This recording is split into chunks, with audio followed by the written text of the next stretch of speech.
कितना है? बॉस पूरा 5 लाख है, गिनवा लीजिए। गिनने की जरूरत नहीं है, हम वजन से पहचान जाते हैं।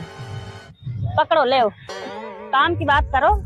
आज बारात है, उठाना है, मगर मैडम जी भरोसेदार आदमी भेजना जो उठा सके। चिंता ना करो, ये जो दोनों लोग खड़े हैं ना, यही जाएंगे तुम्हारे साथ। ये तो एडवांस है, बाकी का काम होने के बाद जब उठ जाएगा तब देंगे। अब मैं चलता हूँ, नमस्ते।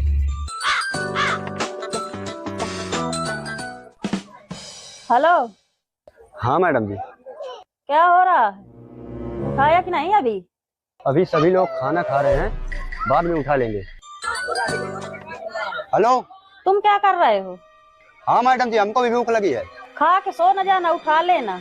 पहले खाना खा लें, बाद में उठा लेंगे। चलो अब खत्म करके जल्दी आओ, देर न करो। ठीक है मैडम जी, ठीक है। मैं तारीख हूँ भाई।